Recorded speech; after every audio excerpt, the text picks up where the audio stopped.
We're back for some more Q&A. Today's question is, what does it actually mean to be a man today? Like always, I've got my trusty notes right here to keep me on point.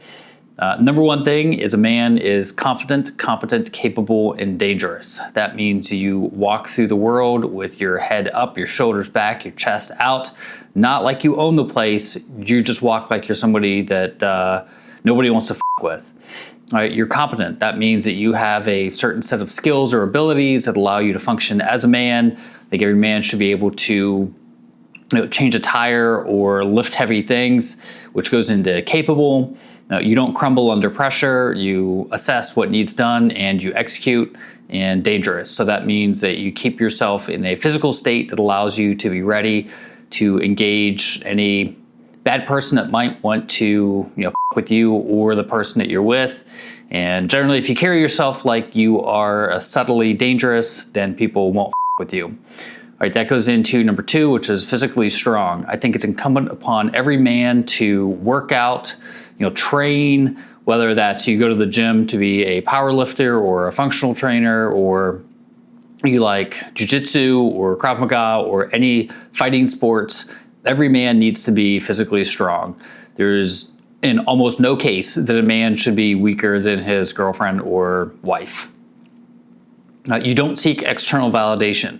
So this means the whole social media trap of, give me your likes, give me your hearts or your thumbs up or whatever that crap is. You don't seek that to feel good about yourself. You walk through this world as if you matter and you don't need other people to tell you that you do matter. You're not easily swayed. So when somebody tells you something like, hey, let's go here, if you really don't want to go there, don't go.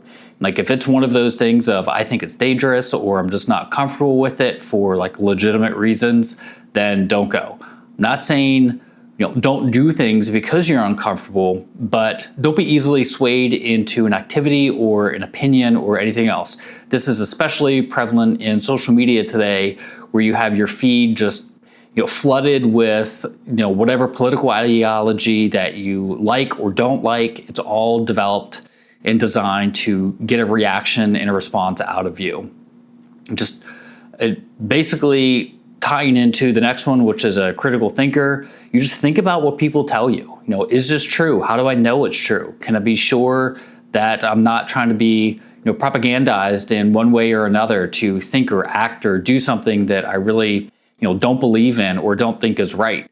Think about when anybody tells you something that you just feel is not right in your stomach. Like dig into that more. Look at the actual facts. Separate facts from opinions.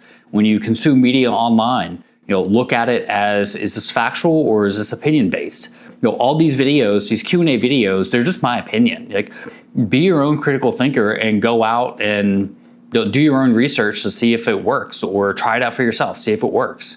I don't know, who am I? The next one is constantly improve and grow. As a man, whether you're in your teens, your 20s, your 30s, your 40s, or above, you should be continually trying to improve yourself and grow as a person and grow as a human being and as a man. That means you're reading books, you're consuming educational content or content that at least helps you grow a skill or an ability or explore some interest that you have that is meaningful. Looking at pretty girls at the gym on your Instagram feed, or, endlessly scrolling hot cars, like whatever it is, like really think about how you're spending your time, and is this a net growth or not? Another key foundation is being emotionally literate and disciplined.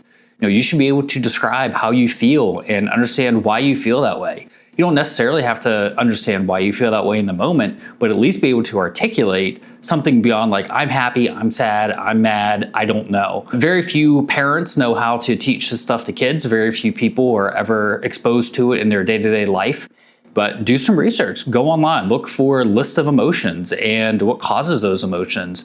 Be able to clearly articulate why you feel a certain way, and be able to assess whether that is, do I actually feel this way, or is this a symptom of something else? Maybe you're angry because somebody told you to do something that you don't want to do, but the underlying emotion to that is fear because you don't know how to do it, and you'll be afraid that people will see you as not being capable or competent or whatever it is, but the underlying emotion is fear, not necessarily anger. That's just how you're reacting to it. All right, the next one is have measured responses. There's no shortage of people in this world that will try to provoke you to get a reaction instead of a response. So what's the difference between a reaction and a response? A reaction is just something that you do off the cuff. Boom. Somebody says something, you shoot right back with an insult to them. Or somebody pushes you and your first instinct is to just punch them in the face. Like, that is a reaction, not a response. A response is when you take your time, step back for a moment, and think about how you want to respond to this. That could be somebody pushes you and initially you want to punch them in the face,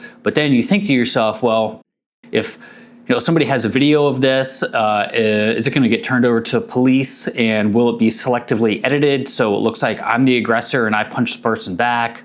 Or if I punch this person with a closed fist versus like an open slap, does that become a felony assault or anything like that?